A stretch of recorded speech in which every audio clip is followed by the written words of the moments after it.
नामाची या बळेन भिवू सर्वथा, कळी काळाच्या माथा सोटे मारू। वैकुंठीचा देव अनु या कीर्तनी, विठ्ठल गाऊनी नाचो रंगी। सुखाचा सोहळा करून दिवाळी, सुखाचा सोहळा करून दिवाळी। प्रेमे वनमाळी चित्ती धरू, सावता मने ऐसा भक्ती मार्ग धरा। तेने मुक्तीद्वारा ओळंगती। प्रस्तुत आजच्या या कीर्तन रूपी सेवेसाठी निवडलेला अभंग हा आरणगावचे सुप्रसिद्ध असे संत, ज्यांनी कर्मामध्ये ईश्वर पाहिला असे संत सावता महाराज यांचा 4 चरणाचा सर्वांच्या परिचयाचा असा अभंग, जीवाला मुक्तीचा सोपा साधा असा मार्ग सांगणारा, तो मार्ग म्हणजे नामाचा मार्ग, असा मार्ग सांगणारा अभंग आजच्या कीर्तन रूपी सेवेसाठी निवडलेला आहे। विठ्ठल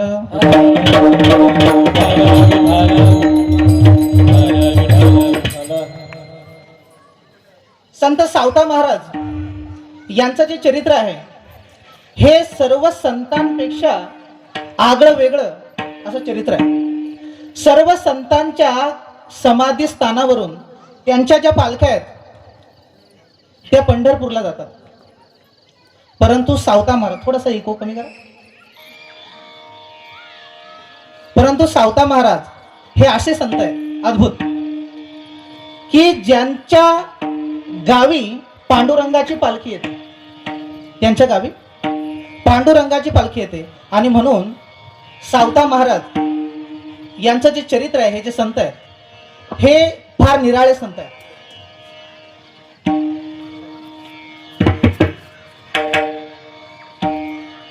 सावता महाराज आपल्या आरणगावी जी काही शेती सांभाळत आहेत त्या शेतीमध्येही ते 2 प्रकारची शेती करतात। सावता महाराज शेती करताना अखंड नामाचा उच्चार करतायत आणि म्हणून तेही आपल्याला सांगतायत की नामाची या बळेन भिवू सर्वथा, कळी काळाच्या माथा सोटे मारू। वैकुंठीचा देव अनु या कीर्तनी, विठ्ठल गाऊनी नाचू रंगी। सुखाचा सोहळा करून दिवाळी, प्रेमे वनमाळी चित्ती धरू। सावता म्हणे ऐसा भक्ती मार्ग धरा, तेने मुक्तीद्वारा ओळंगती। आमच्यामध्ये नामाचं एवढं बळ आहे, एवढं बळ आहे की आम्ही कळी काळाच्या म्हणजे मृत्यूच्याही माथ्यावर सोटे मारू। मृत्यूच्या म्हणजे यमाच्या, का?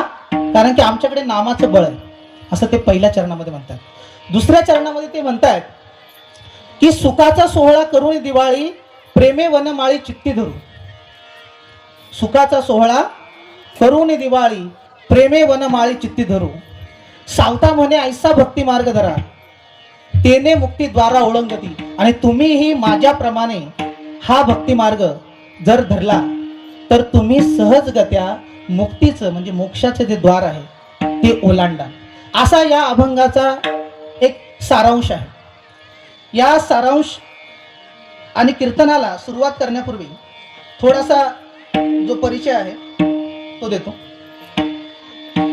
आजची ही जी कीर्तन रूपी सेवा आहे ही या सप्ताह मंडळाने श्रीराम नवमी सार्वजनिक महोत्सव 2026 यांनी माझ्याकडे दिलेली आहे। आणि त्यामुळे या लोकांनी ज्यांनी इथल्या रामाचा वनवास संपवला, गाभणे, वाघ, आपले खंदारे साहेब आणि इतर गावकरी मंडळी, त्यांनी या रामाचा वनवास संपवलाय आणि त्याला त्या 4 भिंतीमधून या मंदिरामध्ये स्थापन केलेलं आहे। त्यांचं खरंच कौतुक। आज मला साथ देणारे मृदंगाचार्य श्री महादेव भोयार, गायनाचार्य दत्तात्रय गिरीसावळी, माधव बुवा सोंडेकर, सर्जेराव सापळीकर, रामजी महाराज सावंत एकांबा, उत्तम महाराज एकांबा, ज्ञानबा महाराज ढगे सापळीकर, बंडू महाराज निंबाळवाडी आणि इतर मंडळी, त्यांनाही मी राम असंच म्हणतो कारण सर्वभूती राम आहे। त्याचबरोबर या कीर्तन सेवेसाठी जे हिंगोलीवरून आमचे स्नेही आलेले आहेत, शेनगाव हिंगोली, हिरतकर बाबा, तसेच मुरली नांदेड जिल्ह्यामधून आलेले आमचे विलास बाबा साळुंके, तसेच वाई बाजार माहूर जवळचं हे गाव आहे, तिथून आलेले आमचे बेहरे बाबा, हे आमच्यावर प्रेम करणारे मंडळी, इथे उपस्थित असणारे गावंडे, गाभणे, सातव, दुधाट, नाळे, राऊत, कदम आणि इतर सगळी मंडळी ज्यांना आपण रामच म्हणूया, ती सर्व यांच्या चरणी नतमस्तक होऊन आता आपल्या कीर्तनाला आपण सुरुवात करूया.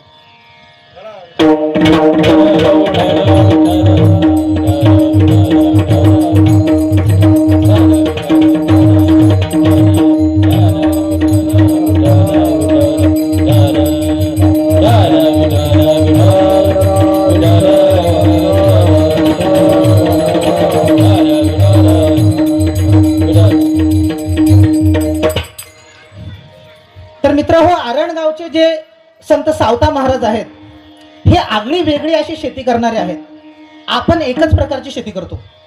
शेत नांगरायचं, शेताची मशागत करायची, शेतातला काडी कचरा फेकून द्यायचा, बी पेरायचं, बी उगवलं की पाणी घालायचं, पीक काढणीला आलं की पीक काढून घ्यायचं. ही आपली एक प्रकारची शेती. परंतु सावता महाराजांची शेती आहे ती निराळी आहे. 20-25 मिनिटं झाल्याशिवाय ते बंद करू नका. 20-25 मिनिटं होऊ द्या आणि नंतर बंद करा. 20-25 मिनिटं, अर्धा तास, अशा पद्धतीने. तर सावता महाराजांची जी शेती आहे ती आगळी वेगळी आहे. सावता महाराज शेती कसे करतायत, तर त्यांची जी शेती आहे ही दुहेरी आहे, दोन पद्धतीची. सावता महाराज जेव्हा शेत नांगरतात, महाराज, हे जे कीर्तन आहे, मी व्हॉट्सअपच्या याला पोस्ट टाकताना मी असं सांगितलं होतं, असे शब्द लिहिले होते की हे अनुभवात्मक कीर्तन आहे. अनुभवजन्य असा शब्द मी वापरला होता. अनुभवजन्य असं ते कीर्तन आहे आणि म्हणून हे कीर्तन ऐकायला नक्की आहे. तर हे जे कीर्तन आहे, या कीर्तनातून माझी अशी इच्छा आहे, मनातून, अंतःकरणातून, आत्म्यापासून, की मला जो काही अनुभव आहे तो कदाचित इथल्या उपस्थित एखाद्या शुद्ध चित्त व्यक्तीला हे कीर्तन संपत येईपर्यंत आला तर माझं कीर्तन सार्थकी लागलं. त्यामुळे कीर्तन ऐकताना बारकाईने ऐकता. मी मागच्या वेळेस म्हणलं होतं की बारकाईने कीर्तन ऐका, पण यावेळेस मी आणखीन एक मागणी करतो तुमच्याकडे, बारकाईने तर ऐका, परंतु यावेळेस आहे ना, थोडासा भाव माझ्याकडे द्या. तुमचा जो भाव आहे तो माझ्या दिशेने द्या. कीर्तन इतक्या तन्मयतेने ऐका की ईश्वराचा जो अद्वैत साक्षात्कार आहे, हा खूप महत्वाचा शब्द आहे, अद्वैत, तो तुम्हाला झाला पाहिजे. अशा पद्धतीने कृपा करून ऐका. तर हे कीर्तन सारखे नाही तर मी कीर्तन करील पोपटाची वाणी, कीर्तन करील, ते येतील, नारळ देतील, मी निघून जाईल, कोणाचं काही भलं होणार नाही. खूप माणसं मृत्युमुखी पडतात. मला इतका खेद वाटतो की हा जर थोडासा माझ्याकडे आला असता, 1-2 तास माझ्यासोबत बसला असता, तर कदाचित माझ्याकडे जे धन आहे ते मी त्या मुलाला, त्या माणसाला देऊ शकलो असतो. पण ते येत नाहीत, कारण त्यांना असं वाटतंय, अशा भ्रमात ते असतात की मी कधी मरणार नाही, आणि म्हणून ते कीर्तनापुरती येतात, ऐकतात. 1 तासाने ही जी मुक्ती आहे ती होऊ शकत नाही. त्याच्यासाठी कुणाच्या तरी जवळ जाऊन बसावं लागेल. त्याला उपनिषद असं म्हणतात, जवळ जाऊन बसणे आणि ते ज्ञान घेणे. तर सावता महाराजांविषयी आपण विचार करतोय की सावता महाराज हे 2 प्रकारची शेती करतायत. जेव्हा सावता महाराज शेत नांगरतायत तेव्हा ते फक्त शेत नांगरत नाहीत, ते शेतासोबत स्वतःचं जे अंतःकरण आहे, स्वतःचं जे चित्त आहे ते सुद्धा नांगरतायत. शेत नांगरतायत आणि स्वतःचं चित्त सुद्धा नांगरतायत. सावता महाराज जेव्हा शेताची मशागत करतायत, वावराची, त्यांच्या मळ्याची, तेव्हा ते फक्त त्या वावराची, शेताची, मळ्याची मशागत करत नाहीयेत, ते स्वतःच्या मनाची सुद्धा मशागत करतात. एक मशागत मळ्याची आणि एक मशागत मनाची. सावता महाराज जेव्हा शेतातले जे काडी कचरा आहेत ते वेचून बाहेर टाकतायत, शेतातले जे दगड धोंडे आहेत ते वेचून बाहेर टाकतात, तेव्हा ते फक्त शेतातले दगड धोंडे, काडी कचर बाहेर टाकत नाहीत, तर मनामध्ये माणसाच्या सतत, तो किती मोठा संत असो, सतत विकारांचे 100 कौरव आपल्यावर हमला करत असतात. आणि 5 इंद्रियांना ताब्यात ठेवून कृष्णाने म्हणजे आत्म्याने त्यांचा मुकाबला करायचा असतो, सतत सतत आणि अविरत. तर सावता महाराज हे जसं काडी कचरं वेचून बाहेर टाकतायत, तसे मनामध्ये उत्पन्न होणारे विकार सुद्धा बाहेर टाकतायत. दोन प्रकारची शेती, नीट ऐका, बारीक ऐका. आणि भाव भाव माझ्याकडे द्या. काडी कचरं बाहेर टाकतायत, इकडे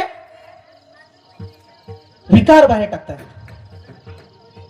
सावता महाराज जेव्हा शेत नांगरून झाल्यावर शेतामध्ये बी पेरतायत, काकडीचं, मिरचीचं, कांद्याचं, इतर इतर इतर सगळ्या पिकांचं, तेव्हा ते फक्त बी पेरत नाहीत, ते शेतामध्ये जे चर आहेत त्या चरांमध्ये बी पेरतायत, त्या काकडीचं, त्या पिकाचं, आणि मनामध्ये बी पेरतायत भगवंताच्या नावाचं. शेतामध्ये पिकाचं, मनामध्ये नामाचं. आणि हे बी जेव्हा रुजतंय, जेव्हा ते रुजतंय तेव्हा अनुभव देतंय, मळ्यातलं आणि मनातलं सुद्धा. मळ्यातलं जे बी आहे ते अनुभव देतंय, जो अनुभवाले अंगात या जगाने येतते, या जगाने येतते, या जगाने येतते.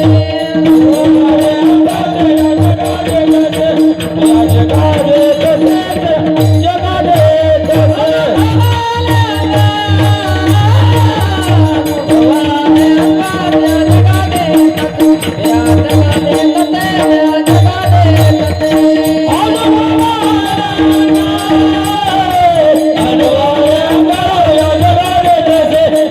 जगाने येतते, या जगाने येतते.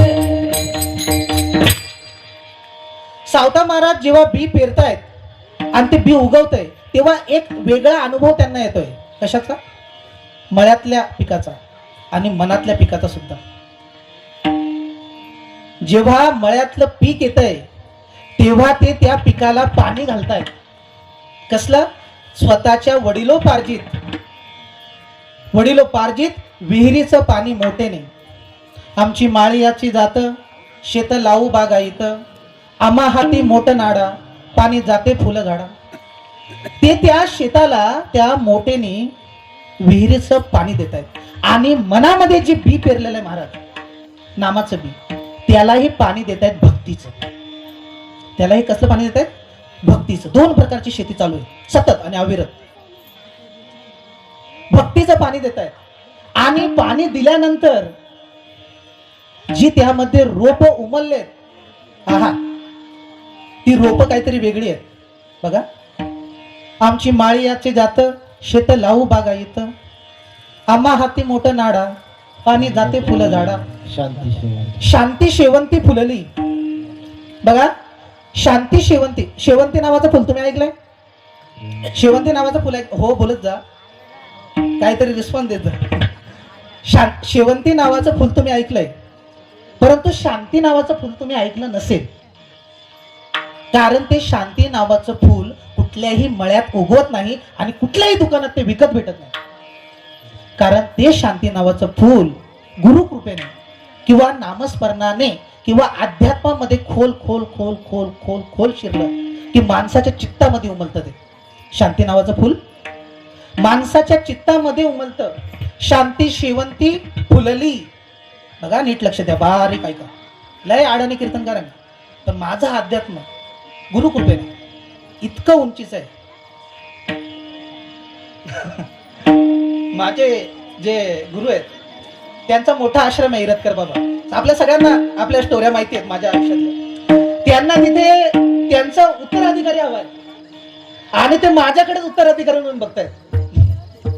दुसरा उत्तराधिकारी त्यांना लायकीचाच वाटत नाही.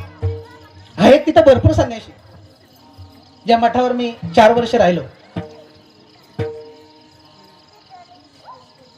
बघा, शांती फुललेली आहे. सावता माळी याच्या मनामध्ये शांती फुललेली आहे. आणि ती शांती फुलून शेजारी आणखीन पिकं उगवलेत मळ्यात.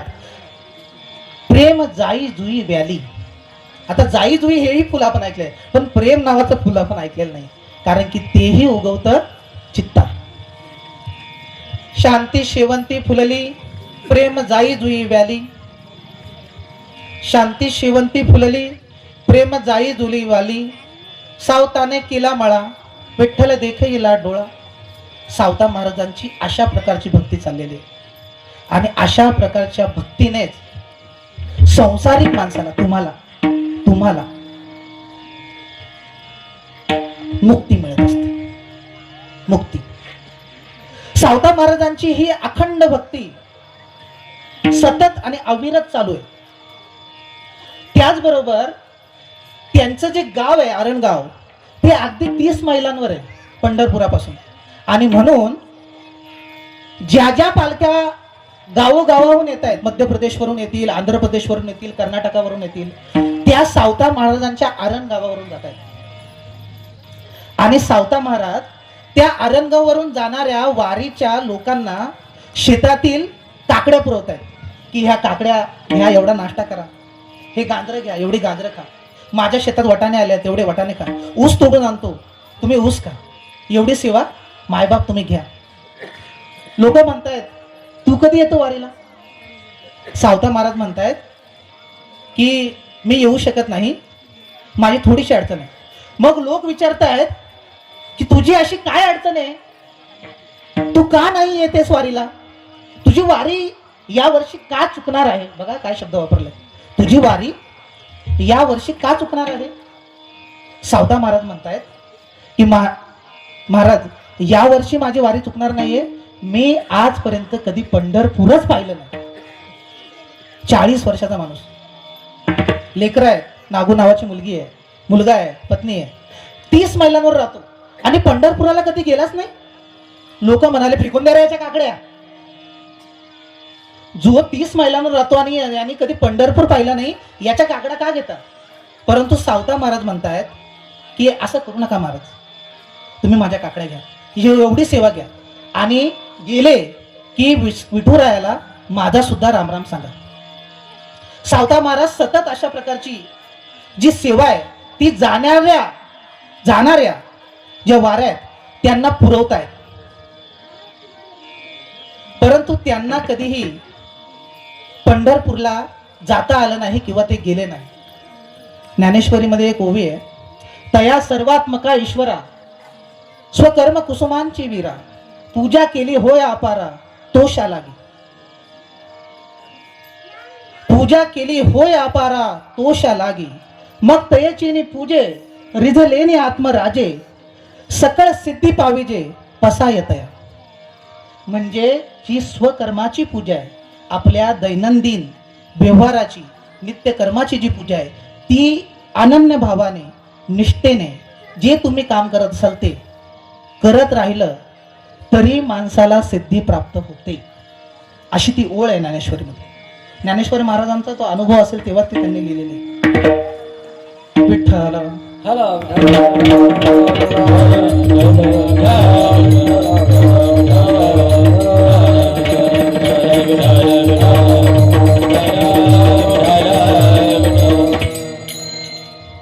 मग वाऱ्या जात आहेत आणि सावता महाराजांची मुलगी नागू त्यांना विचारते की बा आपण का नाही जात रे वारीला? सावता महाराज म्हणतायत की जर मी वारीला गेलो आणि पंढरपूरच्या विठोबाने मला पाहिलं तर तो म्हणेल की का रे मळ्याची सोय कोण बघते? तो या मळ्याचा धनी आहे आणि त्या धन्याचा मळा सांभाळणे हे आपलं कर्तव्य आहे आणि ते कर्तव्य मी नित्यनेमाने करतोय, तूही तेच करा बाळा. सावता महाराजांची मुलगी नागू म्हणते की बा तो धनी आपल्या मळ्याकडे कधी येत का नाही रे? तो म्हणतो येईल हा बाळा, तो नक्की येईल आणि जर तू माझ्यासारखी इथं सेवा करत राहिली तर तुला तो दिसेल सुद्धा. त्या वाऱ्या त्या पंढरपूरला जात आहेत आणि पंढरपुरामध्ये त्या काळी अव्यवस्था अशी असल्यामुळे त्या काळी तिथे रोग प्रसार व्हायचा आणि त्या काळामध्ये त्या लोकांना तिथे पंढरपुराला गेल्यामुळे पटकीचा आजार झालेला आहे आणि गावामध्ये ज्या वाऱ्या आल्या त्या पंढरपुरावरून पटकीचा आजार घेऊन आलेला आहे. सावता महाराजांनी त्या पटकीच्या आजारामध्ये ग्रस्त झालेल्या प्रत्येक वारकऱ्याची सेवा केलेली आहे. जे त्याची निंदा करतात त्याची सुद्धा आणि जे त्याची भक्ती करतायत त्याची सुद्धा. सावता महाराजांनी प्रत्येकाची सेवा केलेली आहे. आता सावता महाराजांची सेवा ही कशी आहे तर ती सर्वाभूती राम पाहणारे. जशी ते मळ्यामध्ये त्यात पांडुरंग परमात्म्याला पाहतायत तसं त्या माणसांमध्येही पाहतायत. आता या पटकीने गावातील प्रत्येकाच्या घरातील एक एक माणूस दगावलेला आहे. एक एक माणूस दगावलेला आहे. परंतु सावता महाराजांच्या घरातील एकही माणूस दगावलेला नाही. कारण सावता महाराजांच्या नामाचं ते बळ आहे. नामाची या बळे न भिवू सर्वथा, तळी काळाच्या माती सोटे मारू. अभंगाचं पहिलं चरण. नामाची आस बळे बळे नदिवो सर्वथा. हो, नामाची आस बळे बळे नदिवो सर्वथा.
नामाची बळेन भिवू सर्वथा, कळी काळाच्या माथा सोटे मारू.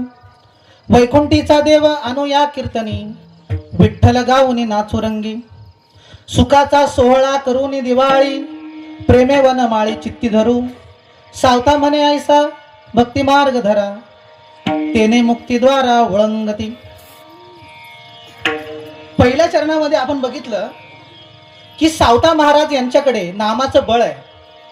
आणि ते नामाचं जे बळ आहे ते एवढं मोठं आहे की ते कळी काळाच्याही माथ्यावर सोटे मारू असं म्हणतायत. आणि नाही, कारण की सावता महाराजांकडे खरोखर नामाचं बळ होतं.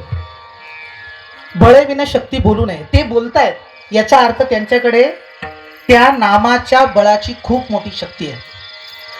अभंगाच्या दुसऱ्या चरणाचा विचार करत असताना सावता महाराज असं म्हणतायत की वैकुंठीचा देव आणू या कीर्तनी, विठ्ठल गावने नाचू रंगी. वैकुंठीचा देव खूप मोठं धाडस आहे.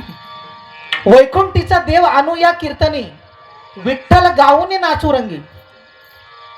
आता मला जर त्या आपल्या सिस्टीम वाल्याला आवाज द्यायचा आहे तर मी त्याला आवाज देईल, ओ भाऊ. कसा आवाज देईल? ओ भाऊ. बरोबर. तिथं पावती फाडणाऱ्या त्यात भाऊंना मला आवाज द्यायचा असेल तर मला आवाज द्यावा लागेल, ओ भाऊ. आणि पलीकडे तिकडे त्या गाड्यांजवळ बसणाऱ्या माणसाला जर आवाज द्यायचा असेल तर मला आणखीन जास्त ओरडावं लागेल. मी आता ओरडत नाही, परंतु आणखीन जास्त ओरडावं लागेल. आता सावता महाराज दुसऱ्या चरणामध्ये असं म्हणतायत की वैकुंठीचा देव आणू या कीर्तन. म्हणजे किती जोरात ओरडावं लागेल विचार करा, किती गळा फाडावा लागेल, किती जोरात ओरडावं लागेल. आणि माझी अशी इच्छा आहे ही खरंच वैकुंठीचा देव कीर्तनात आला पाहिजे. आणि तो भावभक्तीने येतो कीर्तनात. मी म्हणतो एक नाही 10,000 चुका होऊ द्या. किती? एक नाही 10,000. परंतु भावभक्ती जर असेल तर ईश्वरच तुमच्या तोंडून बोलतो, ईश्वरच तुमच्या कानातून ऐकतो, ईश्वरच तुमच्या डोळ्यांनी पाहतो. असा अद्वैत साक्षात्कार कीर्तनामध्ये बसणाऱ्यांना, कीर्तन करणाऱ्यांना होऊ शकतो. सावता महाराज असंच म्हणतायत की वैकुंठीचा देव आणू या कीर्तनी. मग त्याच्यासाठी किती मोठी ओरड, किती मोठा आवाज द्यावा लागेल की तो येईल. तर त्याच्यासाठी मोठा आवाज नकोय, त्याच्यासाठी भाव भक्ती मिश्रित असा आवाज पाहिजे. तो संत तुकारामांनी मारलेला आहे. संत तुकारामांनी तो मारलेला आहे. भेटी लागे जीवा लागलेसी आस, पाहे रात्रंदिवस वाट तुझी. संत तुकारामांनी मारलेला आवाज. भेटी लागे जीवा लागलेसी आस, पाहे रात्रंदिवस वाट तुझी. संत तुकाराम महाराजांना भूक जरी लागली ना, याची नाही लागली. तुका म्हणे कान्हा भूक लागली नयनांना. तुका म्हणे कान्हा भूक लागली नयनांना. त्यांच्या डोळ्यांना भूक लागली, डोळ्यांना, पोटाला नाही, शरीराला. कशाची? देवाच्या दर्शनाची. अशी हाक पाहिजे, तेव्हा तो देव कीर्तनात येतो. तो सावता महाराजांकडे आहे. आणि म्हणून ते म्हणतायत की वैकुंठीचा देव आणू या कीर्तनी. अशीच हाक आठवलं सुरदासांनी सुद्धा मारलेले आहे. सुरदासांनी अशीच हाक मारलेले. बघा ते काय हाक मारतायत. ये अखिया हरिदर्शन को प्यासी, मोहे आन मिलो अविनाशी. हो मोहे आन मिलो अविनाशी. हे अविनाशा, तू मला येऊन भेट. माझे डोळे जे आहेत ते तुझ्या दर्शनासाठी तहानलेले आहेत. सुरदास हे दोन्ही डोळ्यांनी आलोय. कारण आणि तरी ते म्हणतात की माझे डोळे तुझ्या दर्शनासाठी असुसलेले आहेत. मग असं कसं काय? कारण तो जो अद्वैत साक्षात्कार आहे तो या डोळ्यांनी होत नाही, तो अंतर्चशून्य होतो. अद्वैत साक्षात्कार जो आहे, जो गुरुकृपेने अंतर्चशून्य तो होतो. आणि तो असा काही अद्वैत साक्षात्कार आहे की तो शब्दात नाही सांगता येत. जर शब्दात कोणी सांगत असेल तर तो खोटारडा आहे. तशी हाक त्या सुरदासांनी मारलेली आहे की ये आखिया हरिदर्शन को प्यासी, मोहे आन मिलो अविनाशी. एक सुफी फकीर आहे, त्याचं नाव शेख फरीद. हा शेख फरीद ईश्वराला शोधत शोधत सगळीकडे हिंडतोय, संपूर्ण भारत हिंडतोय. त्याचा जन्म अफगाणिस्तानातला आहे, पाकिस्तान अफगाणिस्तानातला, त्या बाँड्रीवर. आणि तो त्या देवाला शोधत शोधत गावोगावी हिंडत हिंडत, खूप बारकाईने ऐका, खूप बारकाईने, तो गावोगावी हिंडत हिंडत आपल्या वर्ध्याला आलाय, महाराष्ट्रात. आणि तिथे येऊन तो पडलाय. का पडलाय? कारण की पोटात अन्नाचा कणच नाही. झाडाखाली पडलाय बाबा. आणि कावळ्यांना वाटलंय की हा जो व्यक्ती आहे, फकीर आहे, तो मेला. आणि कावळे त्याच्या जवळ येऊन त्याच्या पायाचे, त्याच्या हाताचे, त्याच्या चेहऱ्याचे सुद्धा लचके तोडतायत. शेख फरीद याच्या चेहऱ्याचे, हाताचे, पायाचे, पोटाचे लचके तोडतायत, मेलाय असं समजून. तेव्हा तो शेख फरीद त्या कावळ्यांना म्हणतोय की कावळ्यांनो, माझ्या अख्ख्या शरीराची लचके तोडा, पण डोळ्यांचे नका तोडू. डोळ्यांचे तोडू नका. का? कारण की या डोळ्यांनी मला देवाला बघायचं. माझा जो अल्लाह आहे, त्याचा देव, त्याला मला बघायचंय. कागारे मोरी इतनी आरज सुन, चुन चुन खाइयो मांस. कावळ्या माझी एवढी विनंती ऐक, अख्ख्या अंगाचं मांस तू लोचून लोचून खा. खाइयो ना तू नेना मोहे, खाइयो ना तू नेना मोहे, मोहे पिया के मिलन की आस. माझे सगळं मांस तुम्ही खा, माझे डोळे नका खाऊ. मला एकदा त्याला बघू द्या. त्या शेख फरीदला सुद्धा अद्वैताचा साक्षात्कार झालेला आहे. आणि तो मरण्याच्या आधी काय म्हणाला माहिती का? अन अल हक. तो काय म्हणाला? अन अल हक. वेदांमध्ये जे लिहिलेलं ना, अहम ब्रह्मस्मी, आयम आत्मा नाम ब्रह्म, सबक खलविदम ब्रह्मम, प्रज्ञा नाम ब्रह्मम. तेच वाक्य तो मुस्लिम व्यक्ती बोलतोय. काय? अन अल हक मैं ही खुदा हूं. आता जर कोणी बोललो ना, त्याला दगडाने खेचून मारते. परंतु तो बोललाय अन अल हक. यांना अनुभव नाहीये, हे असेच आहेत. कंकर पत्थर जोड़ के मस्जिद ले बनाए, ताचड़ी मुल्ला बांग दे, क्या बहिरा हुआ खुदा? खुदा बहिरा आहे एवढे मोठे भोंगे लावून बांगा द्यायला? अरे जरा इथून हाक मारा ना. तो घरी पाणी भरायला येतो, भरलेला आहे पाणी, जाता फिरवायला तो घरी, जर इथून हाक मारली तर. पण आम्हाला ते भोंगेच लावायचे आणि अख्ख्या गावाला दाखवायची आमची भक्ती. अशी भक्ती नसते. कबीरांचं वाक्य आहे ते, माझं नाही. रामकृष्ण हरी विठ्ठल.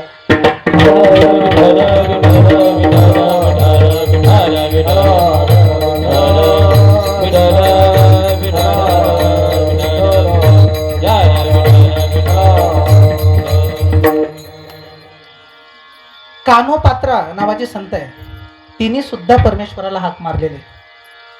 गावातला एक व्यक्ती त्रास देतोय, धनाढ्य व्यक्ती, ती बिचारी वेश्येची कन्या आहे, वेश्येची कन्या. परंतु तिचं जे मन आहे ते आईसारखं नव्हतं. लहानपणापासूनच तिला सगळं ते शिकवायला घेतलेलं आहे, नाचायचं कसं, घुंगरू कसे बांधायचे, परंतु तिचं मन तिकडे नाहीये. जेव्हा गावातला एक व्यक्ती त्रास देतोय तेव्हा तिने काय केलेलं आहे, वारीमध्ये घुसून पळून गेलेले पंढरपुरात, आणि पंढरपुराला जाऊन ईश्वराच्या भक्तीचा नाद लागलेला आहे.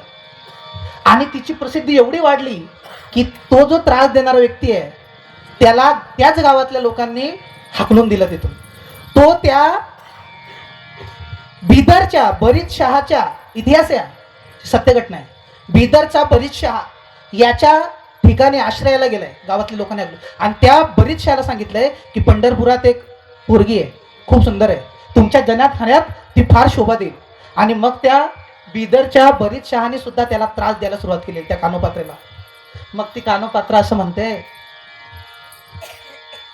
की माझी जी अवस्था आहे ती वाघांमध्ये हरणाचं पाडच जर सापडलं ना तर त्याची कशी अवस्था होईल, हरणाच्या पाडसामध्ये फाडून खातील, तशी झालेली. आणि म्हणून काय कर, विठुराया धावत आहे आणि काय कर, मला घेऊन जा.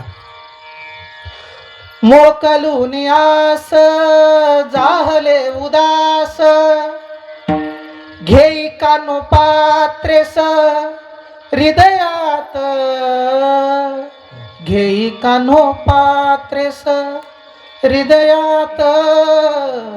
नको देवराया अंत आता पाहू, प्राण हा सर्वथा जाऊ पाहे.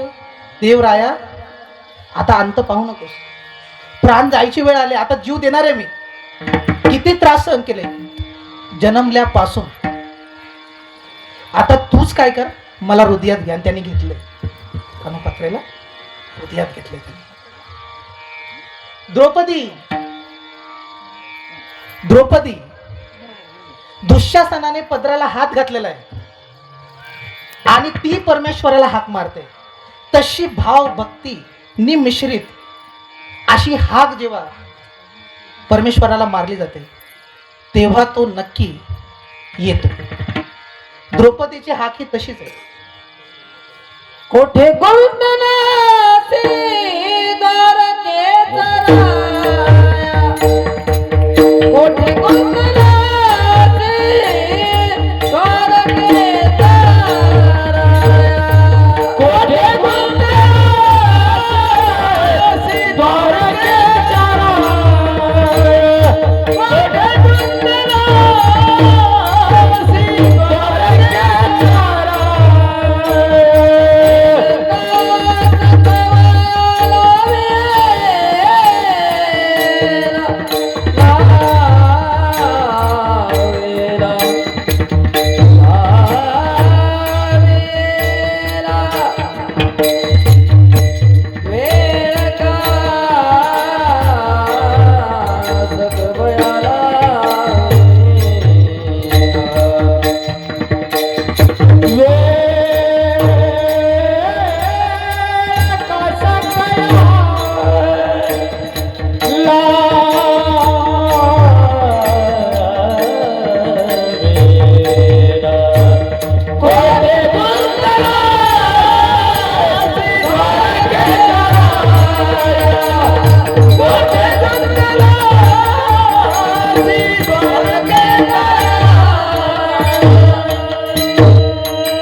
रहिवासी द्वारकेच्या राया, लवकर ये, नाहीतर माझी आबरू या संपूर्ण सभेमध्ये निलाम होईल रे.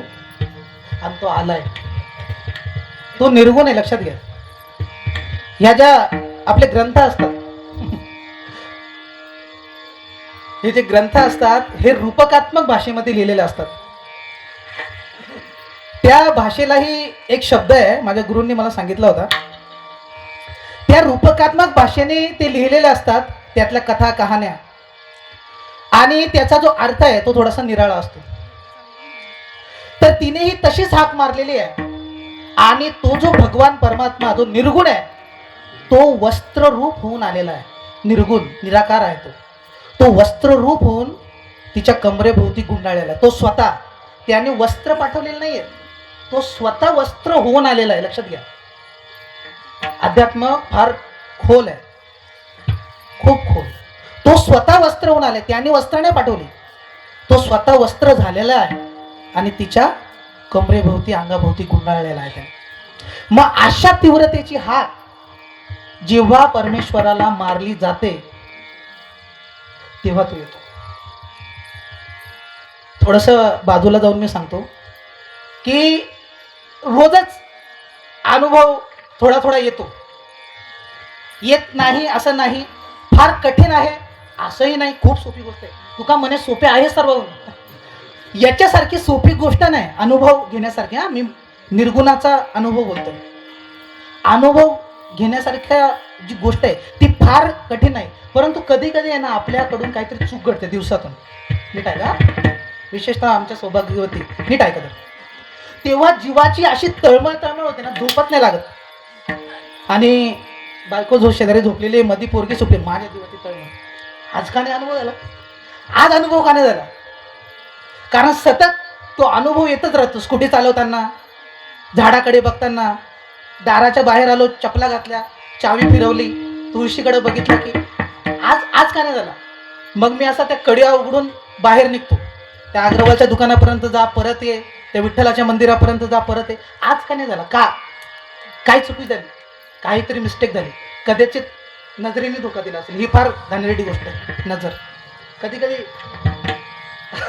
पुढून काय होतं असे वाटतं, सुरदासासारखे. त्याने धोका दिला का, तर खाण्यात काही चुकीचं गेलं, कुठल्या जीवाची चुकून हत्यातच झाली नाही. कदाचित ज्या सगळ्यांमध्ये राम आहे त्याच्यातलं एखाद्याला वाईट तर नाही बोललो म्हणून देवाज रागवले. आज का नाही असं झालं असं वाटतं. आणि नीट ऐका माझे शब्द, जी व्यक्ती आजपर्यंत साक्षात्कारी झालेली आहे, ज्याला अद्वैताचा साक्षात्कार झालेला आहे, त्या सर्वांना रात्री साक्षात्कार 6 नंतर, सूर्य मावळल्यानंतर. मला याचं रहस्य माहीत नाही.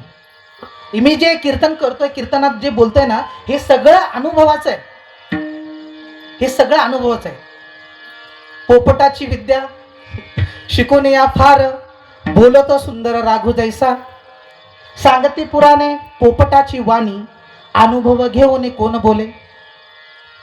हे जे तथाकथित सगळे जे कीर्तनकार मी पाहतो, सगळीकडे नजरेनेही पाहतो, यूट्यूबवरही पाहतो, त्यांच्या बोलण्यामध्ये मला कुठेच अनुभवाची झलकच दिसत नाही. तुका म्हणे ज्यांना अनुभव आहे भेटी, नाही तरी गोष्टी बोलू नका. अनुभव असेल तर बोला. पाहू, संत ज्ञानेश्वरांना अनुभव आलेला आहे. मोगऱ्याचा वास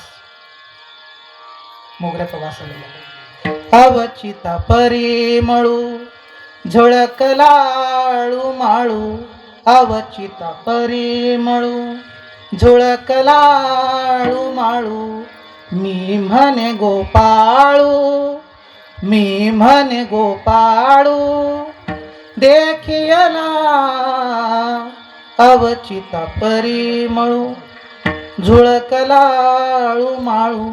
कधी कधी तो साक्षात्कार सुगंधाच्या रूपात सुद्धा येतो. नीट आहे,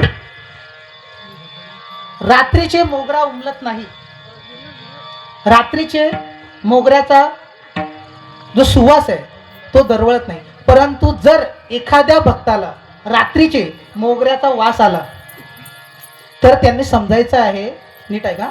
ईश्वरच आलाय. आता तुम्ही इथून पुढे लक्षात ठेवा, जर खरंच एकदम इथून भक्ती करत असेल तर लक्षात ठेवा, सगळ्यात महत्वाचं, जर मोगऱ्याचं झाड आसपास नसेल आणि तरी मोगऱ्याचा वास आला, मग खरी गंमत आहे. मोगऱ्याचं झाड आसपास नाही, मोगरा रात्री उमलत नाही, वारा वाहत नाहीये आणि मोगऱ्याचा वास येतोय, शोधा, इकडे तिकडे फिरा. की झुळूक आली म्हणून वास येतोय, तो आलाय, तो आलाय. ज्ञानेश्वरांच्या आयुष्यात हा अनुभव आहे की तो आलाय असा त्यांना अनुभव आहे. तर तशा हाका त्यांनी मारल्यात म्हणून ते अनुभव त्यांना आलेले आहेत. तशा प्रकारच्या आर्ततेची, भाव भक्तीची हाक त्या मंडळींनी टाकलेली आहे, देवासाठी मारलेली आहे आणि म्हणून ते आलेले. आता मी जर तुम्हाला म्हणालो की आपणही काय करू, कीर्तनात देव आणू, तुम्ही काय करा सगळेजण, आपण सगळे, मी पण, आपण नाक आहे ना असं पक्क पकडू, नाक पक्क धरून ठेवू आणि देवाला बोलू, देवा ये, नाही तर आम्ही सोडणार नाही. करायचं का? एकनाथी भागवतातलं वाक्य आहे, इतर देवांची कथा कोण, इतर देवांची, मावशी, इतर देवांची कथा कोण, थोरला देव लाचुंगा पूर्ण, तोही न भेटे जीव घेतल्या वाचून, आणि भेटला तर आपण गर्भवास सोसे. दुसरा अध्याय एकनाथी भागवताचा 68 आणि 69 नंबरची ओळ आहे, घरी जाऊन चेक करा. त्यामध्ये संत एकनाथ महाराज असं म्हणतात की इतर देवांची कथा सोडा, जे मोठे मोठे देव आहेत ना, ब्रह्मा विष्णू महेश, त्यांची कथा सोडून द्या. इतर देवांची कथा कोण, थोरला देव म्हणजे इंद्र, तो सुद्धा लाचुंगा आहे, लाचुंगा म्हणजे रिश्वतखोर, लाजखोर, भ्रष्ट आहे तो, तो सुद्धा जीव घेतल्या वाचून भेटत नाही, तो सुद्धा जीव घेतल्या वाचून भेटत नाही. आणि तो जर भेटला तर काही फायदाच नाही. फायदा का नाही? कारण की तो मुक्ती देऊ शकत नाही. त्याच्यासाठी तोच भेटला पाहिजे, त्याच्यासाठी साक्षात्कारच पाहिजे. आणि तसा साक्षात्कार सावता महाराज यांना रोज त्यांची जी पिकं आहेत ती सांभाळताना होतोय. आणि म्हणून ते म्हणतायत की वैकुंठीचा देव आणू या कीर्तने. आता मी तुम्हाला सांगितलं की आपण नाक धरू आणि जीव गेला तरी चालेल, परंतु सोडायचं नाही, आपण करणार नाही. कारण आपल्या ठिकाणी काय नाही माहिती महाराज, दृढता नाही. तुका म्हणे टाकी घाये, तुका म्हणे टाकी घाये, टाकीचे जे घाव आहेत ते जेव्हा ठणठण ठणठण पडतात तेव्हा तो जो दगड आहे तो मूर्त रूपाला येतो. तशा प्रकारचे दुःख आपल्या आयुष्यात आले पाहिजे. आणि म्हणून मी माझ्या जी कारभारीने तिला सतत सांगा, आपण फार भाग्यवान आहे, आपल्या आयुष्यात देवाने दुःख टाकले, सतत येतंय वेगवेगळ्या रूपात, वेगवेगळ्या याच्याने. आपल्यासारखे भाग्यवान कोणी नाही. त्या कुंतीने देवाकडे वर मागितला होता, कृष्णाकडे. कृष्णा बोलला, कुंती मी तुझ्या भक्ती भावावर फार खुश आहे, तू माग मला, काय तुला काय पाहिजे. तेव्हा ते पांडव छोटे छोटे होते. ती म्हणाली, देवा जर काही देणार असेल ना तर एक काम कर, आमच्यावर दुःखांचे डोंगर कोसळू दे. का? कारण दुःखाचे डोंगर जेव्हा माणसाच्या अंगावर कोसळतात तेव्हाच तो व्यक्ती त्या दिशेने वळतो. सुखी आहे, पोट भरलेला आहे, पैशाची इतर कशाचीच चिंता नाही, तो फक्त जगतो, पृथ्वीला भार राहतो आणि असाच मरून जातो. आणि पुढच्या जन्मामध्ये मग त्या 84 लक्ष घेऊन त्याला फिरावे लागतात. आणि त्याच्यासाठी तो जो देव आहे तो भेटण्यासाठी प्रयत्न करणं गरजेचं आहे. आसाम प्रांतामध्ये एक गाव आहे, त्या गावामध्ये एक गुराखी आहे, गुरं चारणारा. तुमच्या विदर्भामध्ये त्याला गवारा म्हणतात, गवारा घेऊन जाणारा व्यक्ती. त्या व्यक्तीचं नाव आहे मनमौजी. हा मनमौजी गवारा घेऊन दररोज नित्यनेमाने गेली 40 वर्ष रानामध्ये जातो, गायी गुरांना चरवतो. नंतर त्यांना रानामध्येच नदीवर बांधलेल्या त्या काळातल्या राजाच्या घाटावर आणतो आणि पाणी प्यायला सोडून देतो. त्याचं नित्यनेम, त्याची ती पूजा तो करतोय. त्याचा भाव पण पवित्र आहे, त्याचं मन चित्तही निर्मळ आहे. परंतु त्याला एक खंत वाटते की अजून मला या जन्मामध्ये येऊन ईश्वर मिळाला नाही. तो कीर्तन ऐकतोय, तो प्रवचन ऐकतोय, तो सगळ्या प्रकारची इतर भक्ती करतोय, परंतु त्याच्या मनामध्ये अजूनही खंत आहे की अजून मला देव भेटला नाही. तो लोकांना विचारतो सुद्धा. एका संन्याशाला त्याने विचारलं की बाबा मला देव कसा भेटेल?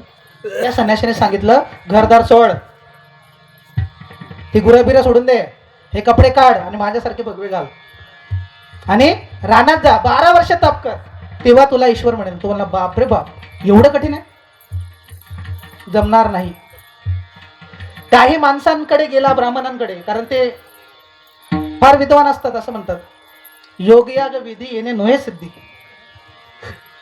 योग यागाने सिद्धी येत नाही. योग याग विधी येणे नोहे सिद्धी. वायाची उपाधी दंभधर्म ही नसती उपाधी आहे, त्याच्याने सिद्धी होत नाही. सांगितलेलं आहे की मला देव कसा भेटेल. त्याने सांगितलं सहस्त्रचंडी यज्ञ कर. सहस्त्रचंडी यज्ञ, एखादा मोठा यज्ञ कर, 1000 ब्राह्मण बोलव, त्यांना जेवू घाल, दान दक्षिणा कर आणि काय कर, तुझ्या गाईतला एक गाई त्यांना दान दे, तर तुला देव भेटेल. तो म्हणला असं तर फार वाटोळं लागायचं. म्हणून त्याच्या मनामध्ये आस आहे, देवाविषयी आस आहे, परंतु त्याला रस्ता भेटत नाही. त्या मनमौजीला, नीट ऐका, बारीक ऐका, मनमौजीला रस्ता भेटत नाहीये. हा मनमौजी एक दिवस असाच गुरे चारायला गेलेला आहे. त्याच्या डोक्यात तेच चालू आहे, देव कसा भेटेल, देव कसा भेटेल, देव कसा भेटेल, देव कसा भेटेल. आणि काय झालेलं आहे, त्याच्या पुण्यफळाला आलेलं आहे. त्याचं पुण्यफळाला आलंय. त्याच ठिकाणी जिथे त्याने गुरं नदीमध्ये सोडली होती, त्या घाटाच्या ठिकाणी गावातलाच एक ब्राह्मण, शास्त्री, पुरोहित येऊन बसलेला आहे. आणि तो तिथे संध्याकाळची त्याची संध्या करायला आलाय. संध्या या शब्दाचा अर्थ आहे नाम, ध्यान, धारणा, प्राणायाम. हे एकत्रितपणे दिवसातून 3 वेळा केले जातात. त्याला संध्या म्हणतात, त्याला त्रिकाल संध्या असा शब्द आहे. तर संध्याकाळची संध्या करण्यासाठी तो ब्राह्मण, शास्त्री, पुरोहित गावातला तिथे येऊन बसलाय. त्याने कपालभाती केली, ध्यानाला बसला, नामस्मरण केलं आणि एक प्रकारचा प्राणायाम करण्यासाठी त्याने स्वतःचा नाक पकडलेला आहे. त्या प्राणायामामध्ये काय केलं जातं, नाक पकडून डाव्या नाकपुडीने श्वास घेतला जातो आणि तो पोटामध्ये कोंडला जातो. डाव्या नाकपुडीतून श्वास घेणे याला म्हणतात रेचक. पूरक पोटामध्ये कोंडणं याला बोलतात कुंभक आणि उजव्या नाकपुडीतून सोडणं याला बोलतात रेचक. असं त्याचं पूरक, कुंभक, रेचक, पूरक, कुंभक, रेचक सुरू होतं. आणि या मनमौजीला वाटलं की या घाटाच्या ठिकाणी एवढी शुद्धता आहे, सुंदर पाणी वाहत आहे, राजाने तिथं चांगली फुलं लावलेली आहेत, सगळीकडे सुगंध दरवळतोय आणि या शास्त्री बुवाला, बामणाला कसला बे वास येतोय. त्याने तिथे जाऊन त्याला विचारलं, गाव शास्त्री बुवा, तुम्हाला कसली घाण येते, तुम्हाला घाण कसली येते, तुम्ही नाक कशासाठी पकडलंय, इथं कसला वास येतोय तुम्हाला वाईट. आता त्या शास्त्री बुवांना असं वाटलं याला कुठे सांगत बसायचं की काय मी करतोय. म्हणून त्यांनी त्याला सांगितलं की अरे अशा पद्धतीने जर नाक पकडलं आणि या सुंदर अशा वातावरणात, या वातावरणाचा निषेध केला तर माणसाला देव भेटतो. तो म्हणाला काय, हे असं केल्याने देव भेटतो? ही तर फार सोपी साधना सांगितली महाराज, आजपासून तुम्ही माझे गुरु. त्याची संध्या आटोपली आणि तो निघून गेला. आता या मनमौजीला असं वाटलं की 12 वर्ष तप आपण करू शकत नाही, कुठल्याही प्रकारचे यज्ञ आपण करू शकत नाही, ही सोपी साधना या शास्त्री बुवांनी आपल्याला सांगितलंय की फक्त नाक धरायचंय. आणि नाक तर आपल्याकडे आहे, हात पण आपल्याकडे आहे, फक्त धरायचा उशीर आहे. एकदा धरलं की आपल्याला देव मिळणार. त्याने नाक धरलं, परंतु ते जे नाक आहे ते त्यांनी ना पूरक धरलं ना रेचक धरलं, फक्त कुंभक. श्वास सोडायला मार्ग नाही, श्वास घ्यायला मार्ग नाही, आणि त्यामुळे त्याचा श्वास कोंडला. आणि त्याने तो हात सोडला. म्हणाला बापरे, सांगितलेली गोष्ट सोपी वाटत होती परंतु तेवढी सोपी नाही. पुन्हा प्रयत्न करून बघू, पुन्हा धरला. 10 सेकंद झाले, श्वास कोंडायला लागला. 20 सेकंद झाले, श्वास आणखी कोंडायला लागला. 30 सेकंद झाले, श्वास आणखी कोंडायला लागला. 1 मिनिट झाला, श्वास पार गुदमरला. 1.25 मिनिट झाला, जो नाकातून घेतलेला श्वास आहे तो कानातून बाहेर निघायचा प्रयत्न करायला लागला. श्वास कोंडल्यावर असं होतं, कानातून बाहेर निघायचा प्रयत्न करतो आणि जीव जाणार तेवढ्यात त्यांना पुन्हा एकदा हात सोडला. आणि पुन्हा त्याने असा मनाशी कल केलेला आहे की शास्त्रीजींनी सांगितलेली जी साधना आहे ती वाटते तेवढी सोपी नाही, ही महाकठीण साधना आहे. पुन्हा विचार केलाय की 40 वर्ष आपण गुरु चालतोय, कुठलाच देवाचा अनुभव आपल्याला नाही आणि आपण बहुतेक असेच मरणार. पुन्हा एकदा विचार केलेला आहे की देवा ठीक आहे, आता जीव गेला तरी चालेल, परंतु मी माझं जे नाक आहे ते सोडणार नाही. आणि शास्त्री बुवांनी जशा पद्धतीने केलं, शास्त्री बुवा आधी आले, स्नान केलं, स्नान करून त्या ठिकाणी संध्येसाठी बसले, स्वतःचं नाक पकडलं. तशा पद्धतीने त्यांनी आंघोळ केली, तिथे येऊन बसला आणि देवाला प्रार्थना केली की देवा आता जीव गेला तरी 72, परंतु मी माझं नाक सोडणार नाही, पण तुलाही यावं लागेल. आणि मग त्या निश्चयाने, त्या दृढतेच्या बळाने त्याने ते नाक पकडलेलं आहे. 1 मिनिट झाला, 1.5 मिनिट झाला, 1.25-2 मिनिटं झाले आणि त्याचा प्राण निघून जाणारच. एवढ्यात त्याला आवाज आलाय, मनमौजी नाक सोड, मी आलोय. मनमौजीने नाक सोडलंच नाही, परंतु डोळे उघडलेत आणि बघितलंय तू आलाय तर दिसत कसा नाही. देवाने सांगितलेलं आहे, देव आलाय, देवाने सांगितलंय की मी दिसणारी वस्तू नाहीये, मी निर्गुण निराकार निरंकार आहे, मी दिसणारी वस्तू नाही, पण मी तुझ्यासाठी आलो. देव तो म्हणाला की असं नाही देवा, त्या शास्त्री बुवांना तू दिसतोस तसा मला पण दिसला पाहिजे, नाही तर मी नाक सोडणार नाही. मग तो निर्गुण निराकार देव त्याच्या समोर साकार रूपामध्ये प्रकटलाय. आणि कसा प्रकटलाय? हाती शंख चक्र गदा पद्म घेऊन. मनमौजीने त्याला पाहिलंय, थोडा प्रसन्न झालाय, नाक सोडलं आणि म्हणाला देव असा असतो? तो म्हणाला हो, देव असाच असतो. म्हणला तू नक्की देव आहेस? तो म्हणाला हो, मीच देव आहे. त्याने म्हणला कशावरून? देव म्हणाला मी काय बाबा आय कार्ड घेऊन फिरत नाही, परंतु मीच देव आहे. तो बोलतो पण मी कसं मान्य करू की तूच देव म्हणून, मी कधी देव पाहिला नाही. बोलतो आमच्या शास्त्री बुवांनी मात्र देव पाहिलाय. तू काय कर, इथे बस, मी शास्त्री बुवांना गावामधून घेऊन येतो, तोपर्यंत तू इथे स्थानापन्न हो. देव म्हणाला मी असा बसायला मोकळा नाहीये, तू जर कबूल करणार असेल की मीच देव आहे तर मी इथे आहे, नाहीतर मी चाललो. तो म्हणाला जातो तर जा, माझ्याकडे नाक आहे, मी पुन्हा नाक पकडी आणि तुला यावं लागेल. देव म्हणाला बाप रे बाप, ही मोठीच पंचायत झाली. हा मनमौजी नावाचा भक्त आपल्यालाही भारी पडतोय.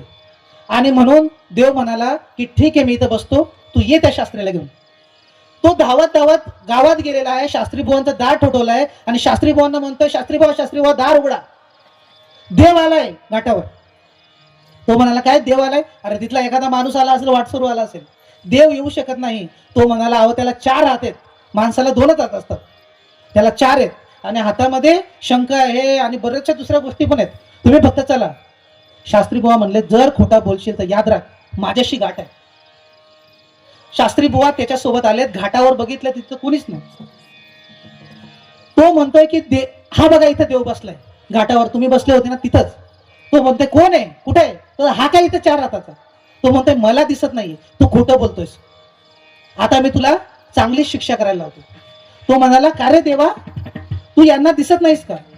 देव म्हणालाय की त्याला दिसायला त्याच्या ठिकाणी दृढता, त्याच्या ठिकाणी भाव भक्ती या गोष्टी नाहीयेत. त्याच्या ठिकाणी तुझ्या अंतःकरणामध्ये जसं आहे तसं प्रेम नाहीये. विठ्ठल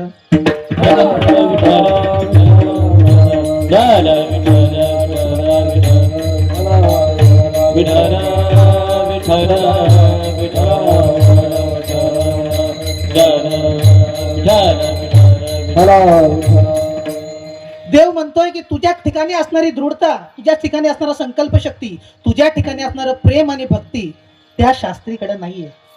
तू फक्त पुस्तकं वाचून ज्ञानी झालेला आहे. कबीर महाराज म्हणतायत की पोथी पडपड जग मुवा, पंडित भयान कोय, ढाई अक्षर प्रेम के पडोस पंडित होय. ज्याने प्रेम, एक पाय मोडलेला आहे पचा, ही प्रेमाची 2.5 अक्षर ज्यांना समजली तो खरा पंडित आहे. हे जे पंडित आहेत ते खोटे पंडित आहेत. त्यांच्यामध्ये भक्ती प्रेम नाही आहे. भक्ती प्रेमा विना ज्ञान नको देवा, भक्ती प्रेमा विना ज्ञान नको देवा, भक्ती प्रेमा विना ज्ञान नको देवा. अभिमान नित्य नवा माझी, अभिमान नित्य नवा माझी. प्रेम सुख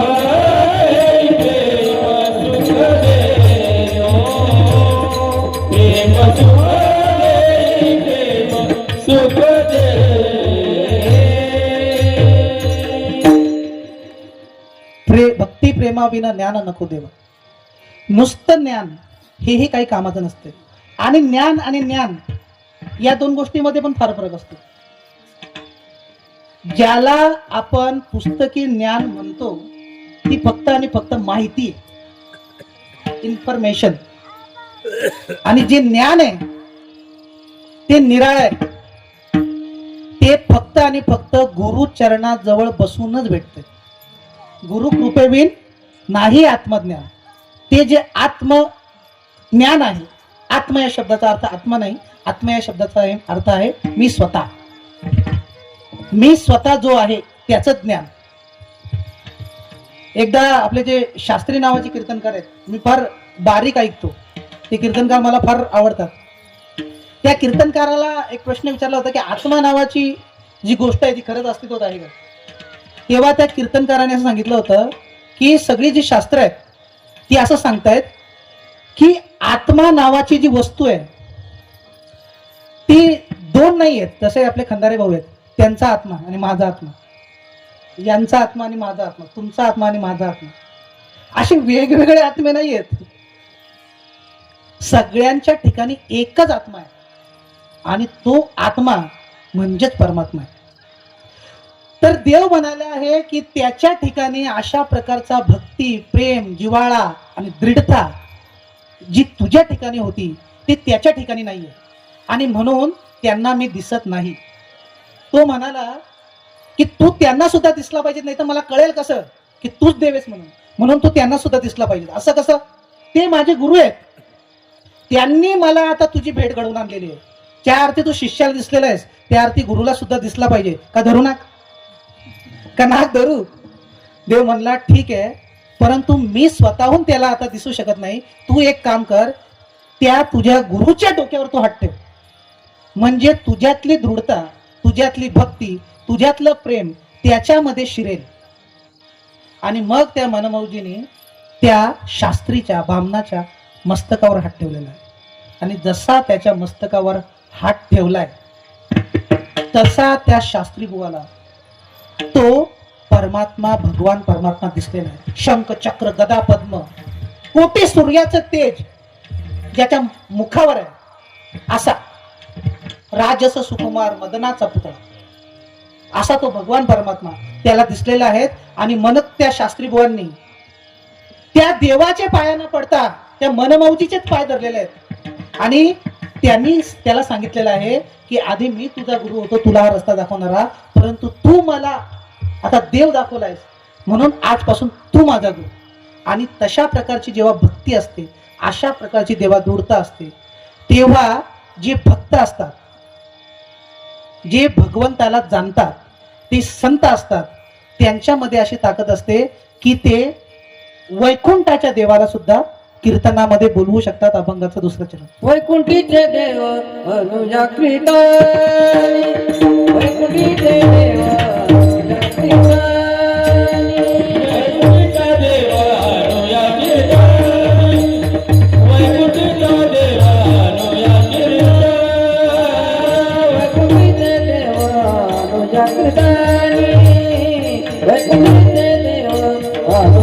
कीर्तनी वैकुंठीचा देवा होया कीर्तनी वैकुंठीचा देवा होया कीर्तनी विठ्ठल गाऊनी नाचू विठ्ठल गावने नाचुरंगी हे विठ्ठल गाऊनी नाचुरंगी वैकुंठीचा देवा होया कीर्तनी वैकुंठीचा देवा होया कीर्तनी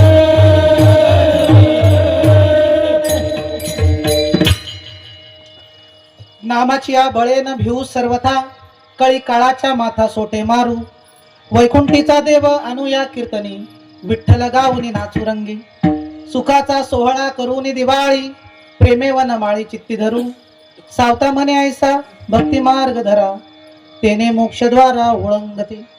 तुम्ही म्हणाल महाराज पुन्हा पुन्हा अभंग संपूर्ण काय म्हणून दाखवते काय माहिती का एक प्राणी आहे ना आता तुमच्या घरामध्ये बाहेर चौकामध्ये पुलावर कुठेतरी बसलेला असेल आणि तो तुम्हाला विचारेल झालंय कीर्तन तुम्ही म्हणाल हो बापा झालं मग तो मला कुठला अभंग घेतला होता महाराजांनी हे बस ते कीर्तन देत नाही परंतु गेल्या गेल्या आपल्याला विचारतात कुठला अभंग घेतला होता महाराजांनी मग आपण बोलतो काय हे काय माहित कुठला होता पण मस्त होता चांगला अभंग होता आणि संताचा होता असं आपण सांगतो. तुम्हाला हा जो अभंग आहे तो लक्षात राहावा म्हणून मी पुन्हा पुन्हा सांगतोय बघा पुन्हा ऐक नामाची या बळेन भिऊ सर्वथा कळी काळाच्या माथा सोटे मारू वैकुंठीचा देवा अनुया कीर्तनी विठ्ठल गाऊनी नाचुरंगी सुखाचा सोहळा करूनी दिवाळी प्रेमे वन माळी चित्ती धरू सावता म्हणे ऐसा भक्ती मार्ग धरा तेने मुक्तीद्वारा ओळंगती. सावता महाराज तिसऱ्या अभंगामध्ये असं बोलतायत की सुखाचा सोहळा करूनी दिवाळी सुखाचा सोहळा करूनी दिवाळी प्रेमे वन माळी चित्ती धरू. आता मला इथं सांगा कोण सुखी आहे इथे इथे कोण सुखी आहे जगी सर्व सुखी असा कोण आहे विचारे मना तुझं शोधून. या जगात फक्त दुःख दुःख दुःख दुःख भरलेलं आहे सगळे दुःखी आहेत. तुकाराम महाराज तर म्हणतात की सुख पाहता जवा पाडे दुःख पर्वता एवढे. सुख हे जवा एवढं आहे आणि दुःख पर्वता एवढं आहे. मग सावता महाराज असं कसं म्हणू शकतात की सुखाचा सोहळा आम्ही करून काय करू दिवाळी साजरी करू सुखाचा सोहळा करून दिवाळी प्रेमे वन माळी चित्ती धरू असं ते कसं म्हणू शकतात. सावता महाराजांकडे असं कुठलं सुख आहे त्या सुखाचं नाव आहे नीट आहे का बारीक आहे का नसेल म्हणजे एकदम दर्जेदार मोठे कीर्तनकार असेल तशी माझी वाणी नसेल एकदम तेज पूर्ण आवाजात चढ उतार तसा विषय नसेल परंतु मी जे बोलतोय ना ते शब्द बारीक आहे. सुखाचा सोहळा करून दिवाळी तो जे सुख आहे सावता महाराजांकडे त्या सुखाचं नाव आहे आत्मसुख. त्या सुखाचं नाव काय आत्मसुख. आणि ते आत्मसुख जे आहे ते सावता महाराजांच्या ठिकाणी आहे आणि त्या आत्मसुखाची दिवाळी साजरा करतायत ते.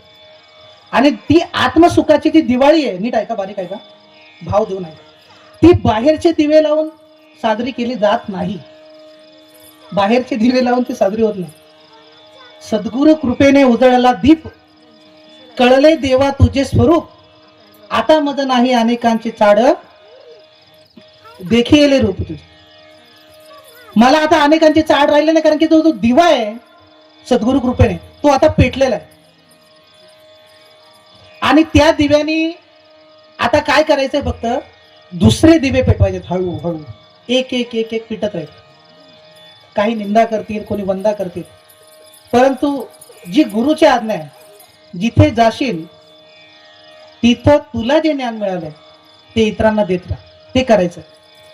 सावता महाराज त्या आत्मसुखाची दिवाळीची गोष्ट करतायत. आत्म्याचं सुख आणि ते आत्म्याचं सुख जेव्हा होतंय ती दिवाळी साजरी होते तेव्हा त्या प्रेमाने त्या जो वनमाळी आहे त्याला आपल्याला चित्तामध्ये धरता येते. सुखाचा सोहळा करूनी दिवाळी प्रेमे वनमाळी चित्ती धरू सावता म्हणे ऐसा भक्ती मार्ग धरा तेने मुक्तीद्वारा ओळंगती. अभंगाचा तिसरा शब्द. सुखाचा सुखाची सोहळी करुणी दिवाळी सुखाचा सोहळा करुणी दिवाळी सुखाचा सोहळा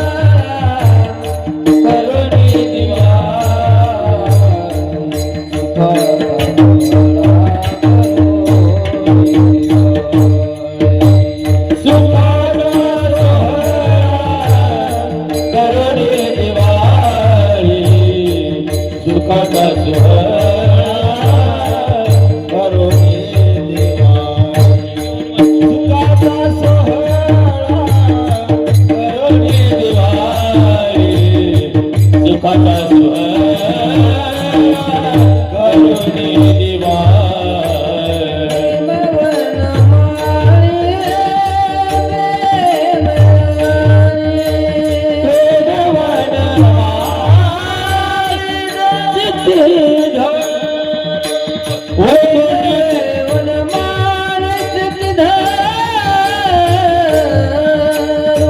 सुखाचा सोहळा करुणी दिवाळी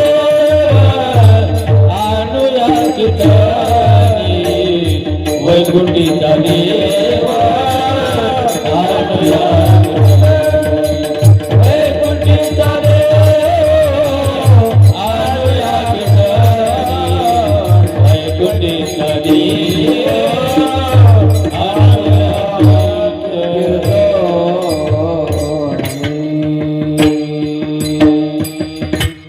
नामाची या बळेन भिवू सर्वता कळी काळाच्या माता सोटे मारू.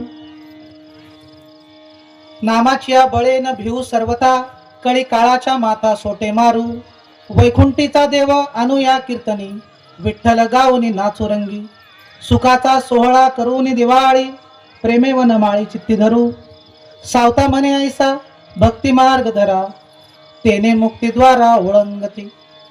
अभंगाच्या शेवटच्या चरणाकडे आपण वळतोय आणि या शेवटचं जे चरण आहे त्यामध्ये सावता महाराज असं म्हणतायत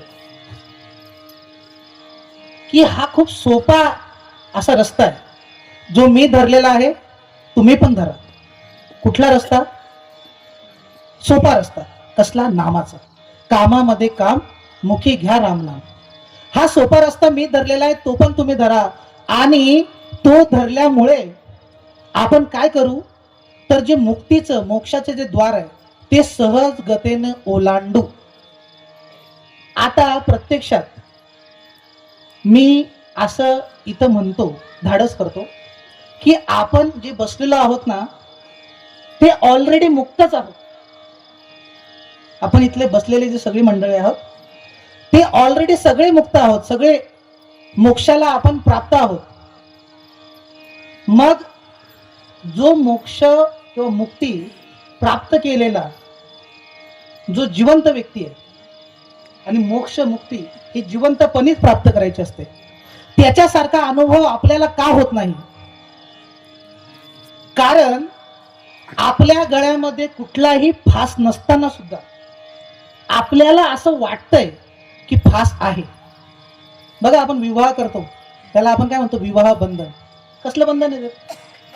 त्यात बंधन काय? उलट आपण एकत्र येऊन राहतोय, परंतु आपण त्याला विवाह बंधन म्हणतो. मूल जन्माला आल्यावर आपण आणखीन त्याला एक बंधन करतो, त्याला मौजी बंधन. एक संस्कार आहे, 18 संस्कारापैकी एक संस्कार, त्यालाही आपण बंधन म्हणतो. आणि ही बंधनं आपण स्वतःच्या अंगावर, स्वतःच्या मनावर स्वतःच घालून घेतलेली आहेत आणि म्हणतोय अडकलो अडकलो, मुक्ती नाहीये, मोक्ष नाहीये. या बंधनाला किंवा हा जो अनुभव आपल्याला मुक्तीचा होत नाही त्याला उपनिषदांच्या भाषेमध्ये एक शब्द आहे, त्याला म्हणतात तादात्म्य. त्याला काय म्हणतात? तादात्म्य. हे तादात्म्य तुटत नसल्यामुळे आपल्याला असा अनुभव होतोय की मी गुंतलोय. आता केस पांढरे झाले, नातू सुद्धा नोकरीला लागले, मी अशीच मरणार. पुढच्या जन्मात काहीतरी कोंबडी बिंबडी होते वाटतं, कारण मी खूप कोंबड्या खाल्ल्यात. मी असाच मरणार असं आपल्याला वाटतंय, प्रत्यक्षात आपण सगळे मुक्तच आहोत.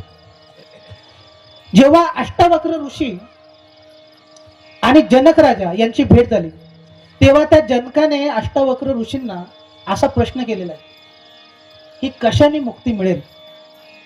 तेव्हा अष्टावक्र ऋषी म्हणालेत, मुक्त एवच सर्वथा.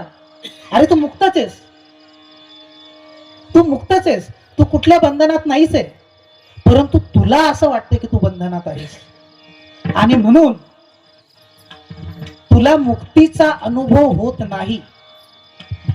राजस्थान नावाचा प्रांत आहे, तिथे एक प्राणी वापरला जातो, उंट. आणि या उंटांना घेऊन जे व्यापारी आहेत ते देशोदेशीला फिरतात. फिरत असताना त्यांच्या रस्त्यावर टप्प्यावर त्यांना सराय किंवा आपल्या महाराष्ट्रीयन भाषेमध्ये धर्मशाळा म्हणतात, ती त्यांना लागते. आणि त्या धर्मशाळेवर सरायावर ते रात्रीचे थांबतात. एक दिवस डेलू नावाचा एक व्यापारी अशाच प्रकारे स्वतःचा उंट घेऊन त्या सरायांमध्ये धर्मशाळांमध्ये फिरतोय आणि तिथं आलाय. आणि तिथे जाऊन त्याच्या धर्मशाळेचा जो काही व्यवस्थापक आहे त्यावेळेच्या राजाने तिथं ठेवलेला, त्याला तो म्हणतोय की आजची रात्र इथं राहिलं तर चालेल का. तो म्हणतो वा वा, ही धर्मशाळा राहण्यासाठीच आहे. तो बोलतो ठीक आहे, जेवणाची सोय होईल का. तो म्हणतो हो, नेहमीप्रमाणे दाल बाटी चुरमा बनवलेला आहे, आपण दोघं मिळून खाऊ. तो म्हणाला थांबा, मी माझा बाहेर उंट आहे, त्या उंटाला बांधून येतो, त्या उंटाला मी बांधून येतो आणि लगेच मग काय करू, हातपाय धुवून आपण जेवायला बसू आणि मग झोपी जाऊ. मग तो डेलू त्या उंटाला बांधण्यासाठी बाहेर गेलेला आहे आणि त्याच्या पाठीवर जी रस्सी असते ती काढण्याचा प्रयत्न बघतो तर रस्सीच नाही. उंटाला बांधण्यासाठी जी रस्सी तो नेहमी वापरत होता ती रस्सीच त्या ठिकाणी नाहीये. मोठी पंचायत झाली. त्याने उंटाला बसवण्याचा प्रयत्न केला. उंटाला बसवताना बप बप बप बप बप बप असा आवाज काढायचा असतो. डेलू तशाच प्रकारचा आवाज काढतो, परंतु उंट बसत नाही, कारण उंटाला सवय होती रस्सी बांधल्याशिवाय तो बसत नाही. मग तो डेलू त्या भगतजींकडे पुन्हा आलाय आणि भगतजींना विचारतोय की बाबा एक मुसीबत आण पडी आहे. कसली मुसीबत. तो बोलतो मी माझी रस्सी आणायचं विसरलोय आणि माझा जो उंट आहे तो आता खाली बसेना. तो बोलतोय तू नेहमी तुझ्या उंटाला कसं बसवतो. तो डेलू म्हणाला की मी जातो त्याच्या पाठीवरची रस्सी काढतो, ती रस्सी एक खुंटा घेऊन रोवतो हातोडीने, त्या खुंट्याला गाठ मारून ती जी रस्सी आहे ती उंटाच्या गळ्याभोवती फिरवतो, तिथेही गाठ मारतो आणि बप बप बप बप बप बप असा आवाज काढला की उंट बसतो. म्हणाला मग तसंच कर ना. तो म्हणाला तुम्हाला समजलं नाही वाटतं मी काय बोलतोय. अरे मी रस्सी आणायचं विसरलोय. तो म्हणतो अरे रस्सी जरी नसली तर तुझ्याकडे तुझं शरीर तर आहे ना, तू काय कर तिथे जा आणि रस्सी बांधतोय असा अभिनय कर.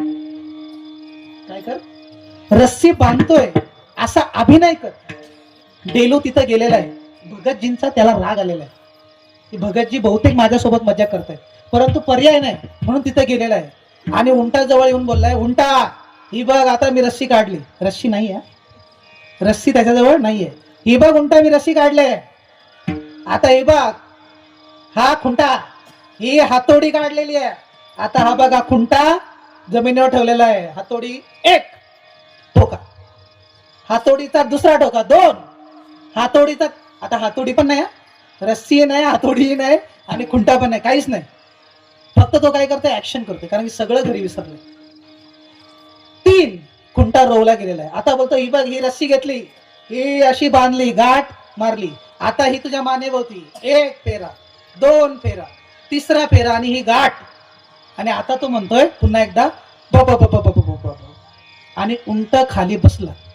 डेलूला एवढा आनंद झाला की रस्सी शिवाय उंट खाली बसला. काय जादू आहे, काय भगतजींनी आयडिया सांगितली. आता रस्सीची गरज होते म्हणलं. आता कधीही गेला तर रस्सी शिवाय उंट, आणि उंट बांधायचा काय असतो, कारण तो कुठेही जातो.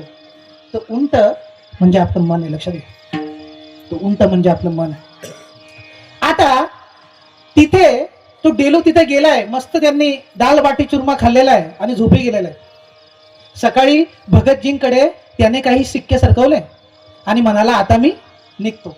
पुन्हा त्या उंटाजवळ गेलेला आहे. उंटाजवळ जाऊन पुन्हा म्हटलेलं आहे बब बब बब बब. उंट उठलंच नाही. तो म्हणतो आता याला काय प्रॉब्लेम झाला. पुन्हा भगतजींकडे गेलाय. भगतजींना म्हणतोय भगतजी रात्री उंट बसवला म्हणतो पण आता तो उठत नाही. तो म्हणतो अरे तू त्याची रस्सीच खोडली नाही. तो बोलतो रस्सी आहे कुठं. रस्सी तर नाहीच आहे.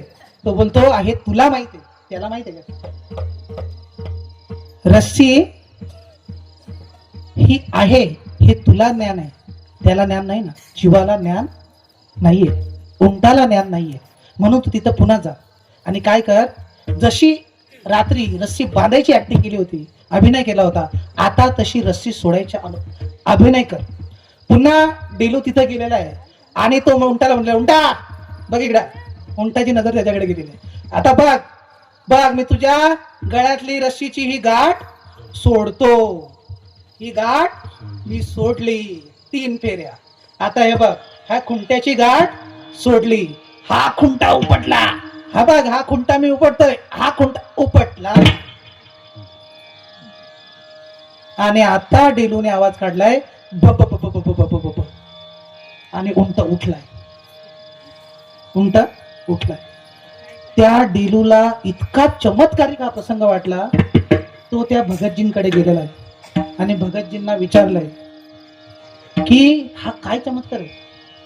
त्यांनी सांगितलंय की तो जो उंट आहे तो सदैव मुक्तच आहे, परंतु त्याला सततच्या ज्या सवयी झाल्यात संसारातल्या त्यामुळं त्याला असं वाटतंय की मी बद्ध आहे, मी बंधनात आहे आणि म्हणून त्याला मुक्तीचा मोक्षाचा जो अनुभव आहे, साक्षात्काराचा जो अनुभव आहे, अद्वैताचा जो अनुभव आहे तो होत नाही. आता हे जे भगतजी आहेत ते गुरु आहेत. लक्षात घ्या ते कोण आहेत. गुरु आहेत. ज्याने बंधनात टाकलंय, ज्याने बंधनात टाकलंय तो संसार आहे. लक्षात घ्या तो कोण आहे. संसार जो गुंडाळणार आहे. जी रश्शी आहे ती पण तीच आहे आणि जो उंट आहे ते तुम्ही आम्ही आहेत. ही गोष्ट पक्की करून ठेवा. तुम्ही सदैव मुक्तच आहात. एक दिवस माझी बायको त्या देवारातले जे देव आहेत त्यांची पूजा करत होती आणि मी तिथं गडबड मध्ये चालले होते. हेल्मेट कुठे आहे, रुमाल कुठे आहे. ती बोलते अहो पूजा पण तुम्ही व्यवस्थित करू देत नाही, तुम्हाला पाप लागेल. तुला मला कसं पाप लागेल, कारण मी कोण आहे. जीव नाही. माझी अशी भावनाच नाही की मी जीव आहे. न पुण्यम न पापम न सौख्यम न दुःखम निराकार रूपम शिवोहम शिवोहम. मी शिवच आहे. आता ही जी भावना आहे या भावनेला आता आध्यात्मिक थोडस बोलूया. या भावनेला म्हणतात धारणा. या भावनेला म्हणतात धारणा. अशी सतत धारणा करायची असते माणसाने की मी मुक्तच आहे, मी मुक्तच आहे, मी मुक्तच आहे, मुक्तच. ही धारणा करायची असते. आपण जसा विचार करतो तसंच आपण होतो. वेदांमध्ये वाक्य आहे यथा दृष्टी तथा सृष्टी. तुम्ही जसा विचार करता तशी तुम्हाला सृष्टी भासत नाही, ती तुमच्यासाठी तशीच आहे. तुम्ही जसा विचार करता तसा तुम्हाला जग दिसत नाही, ते तसंच आहे तुमच्यासाठी, कारण तुमच्या मनात तशी धारणा आहे. दुसरी गोष्ट ध्यान. ध्यानामुळे काय होत असतंय. ध्यान या शब्दाचा अर्थ आहे विचारांची निवृत्ती. हे जे विचार आहेत सतत आपल्या मनामध्ये चालणार आहे.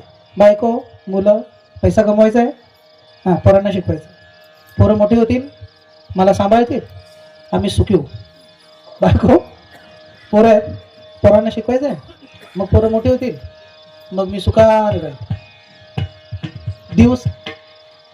दिवस उजाडल्यापासून सतत या विचारांच्या घेऱ्यामध्ये आपण. हे विचार जेव्हा थांबतात ना, हे विचार जेव्हा थांबतात तेव्हा जी धारणा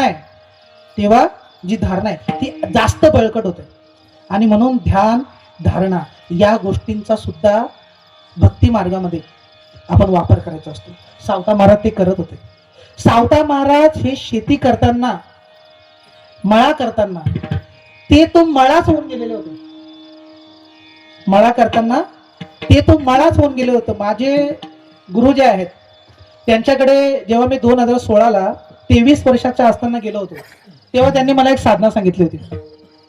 ती साधना इतकी अद्भुत होती की माझी एवढी पाठण दुखायची का त्याचा काही हेच नाही. 3 तास झाडू मारायचं. 3 तास आश्रम झाडून काढायचं. आणि आश्रमाचा रस्ता हा असा मोठा लंबा रस्ता. आणि त्या झाडण्याला काहीच अर्थ नव्हता. कारण असं होतं की एवढी झाडं आश्रमामध्ये होती की मी या कोपऱ्यापासून त्या कोपऱ्याला जाईपर्यंत इकडे परत पानं पडायचं. पण ते बोलायचे की नाही, ही साधना आहे तुझी, तू झाड. आणि झाडताना कसं झाडशील की तू झाडताना तू झाडू मारत नाहीयेस, तू झाडणं झाला पाहिजेस.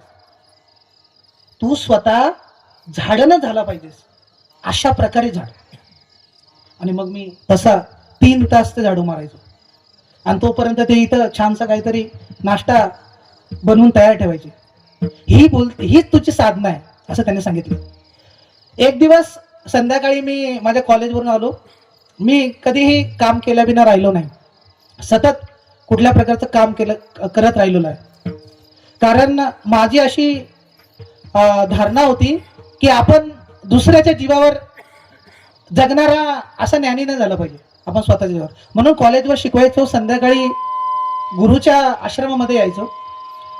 आणि गुरुच्या आश्रमामध्ये आल्यावर गुरु जे आहेत ते त्या झाडांना झुडपांना पाणी घालायचे.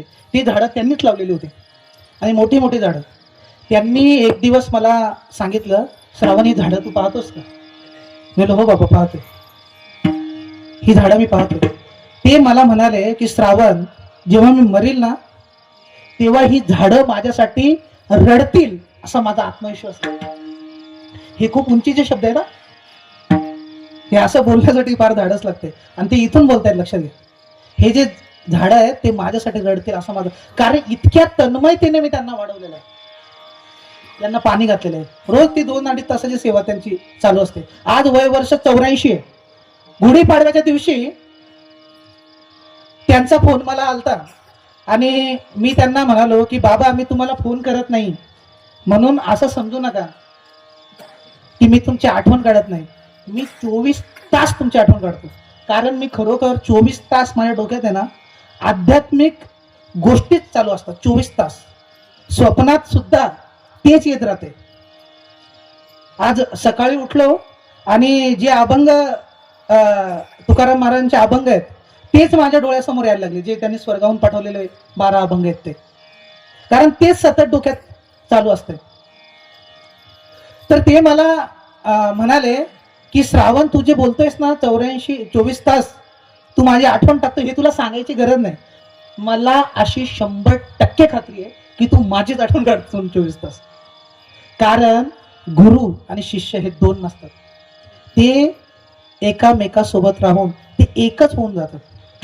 तसे तुम्ही आम्ही सुद्धा 2 नाहीत, आपण सगळे एकच आहोत, अद्वैत आहोत. परंतु त्या अद्वैताचा जो साक्षात्कार आहे तो आपल्याला होणं गरजेचं आहे. आणि त्याच्यासाठी आपल्याला कुठलं तरी साधन हे निवडायचं आहे. आणि सावता महाराज यांनी सोपं असं साधन सांगितलेलं आहे, नाम. तुमचं काम करता करता मुखाने नाम घेणं हे खूप सुंदर साधन आहे. आणि त्या साधनाच्या, सोप्या साधनाच्या बळावर तुम्ही आणि मी, सावता महाराज म्हणतायत, आपण मुक्तीचं द्वार नक्की ओलांडू. अभंगाचं 4थं चरण. सौत म्हणे ऐसा भक्ती मार्ग धरा. सौत म्हणे ऐसा भक्ती मार्ग धरा.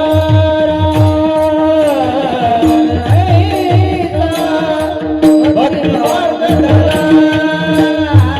सौत म्हणे ऐसा भक्ती मार्ग धरा. तेरे मुक्ती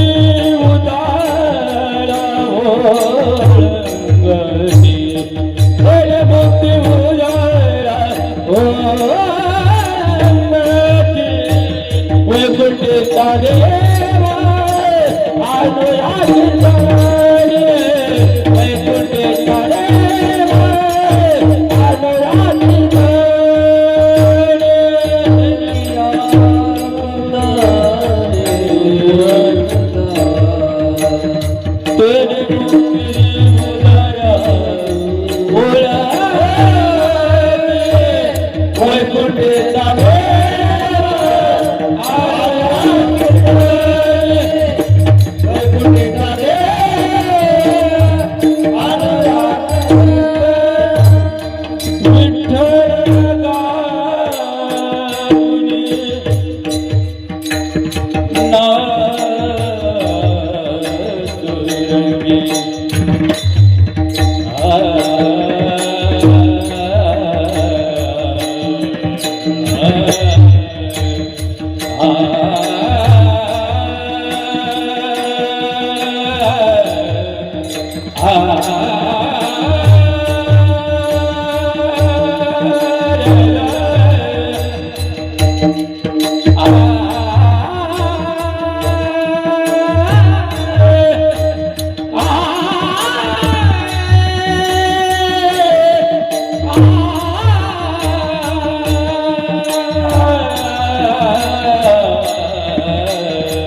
वैकुंठीला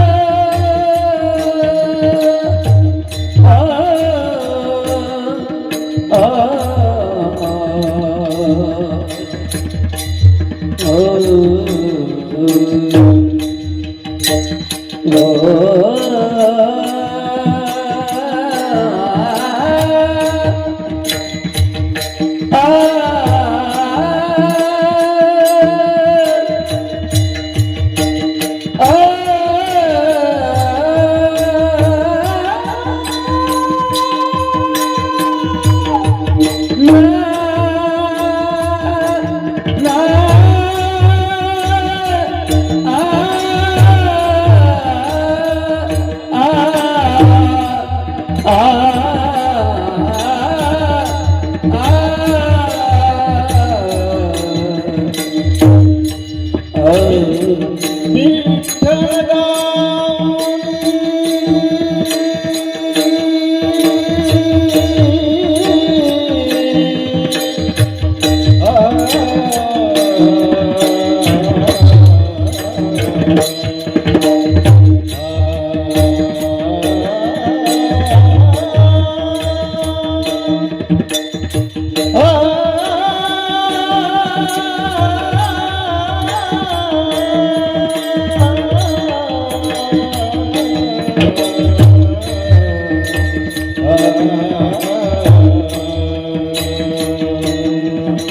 अभंगाचे चारही जे चरण आहेत ते पूर्ण झालेले आहेत. सावता महाराजांचा साधा सोपा असा मार्ग त्यांनी या संपूर्ण अभंगामधून आपल्याला सांगितलेला आहे की काय करा, तुमचं जे नित्यकर्म आहे ते इतक्या जिव्हाळ्याने, इतक्या तन्मयतेने करा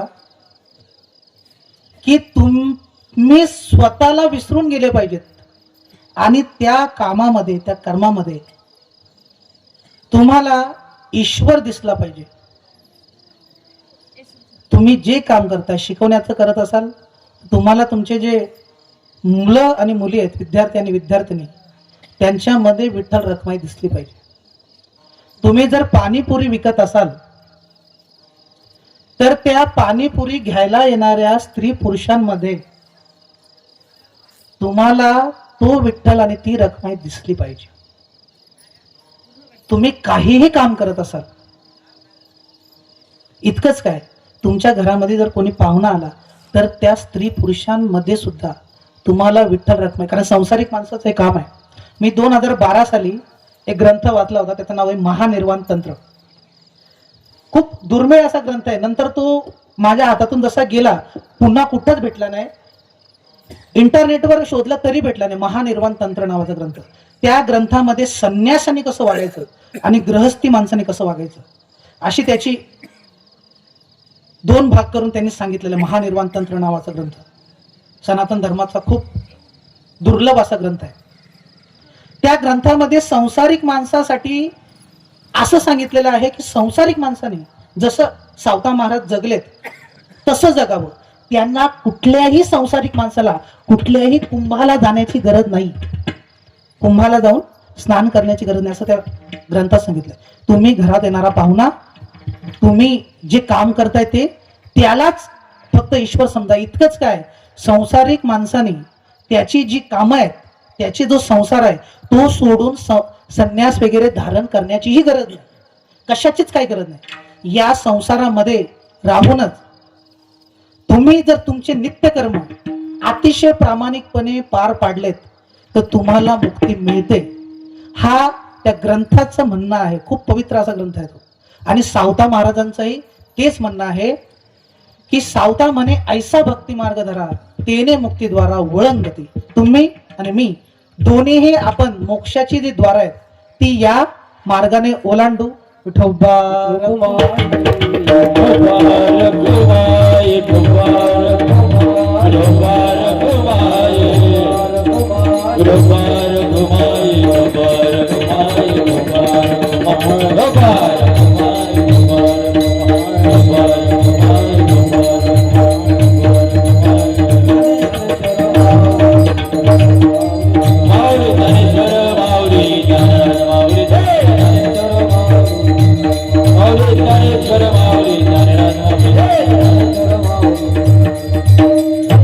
संपूर्ण कीर्तन पाहिल्याबद्दल खूप खूप धन्यवाद.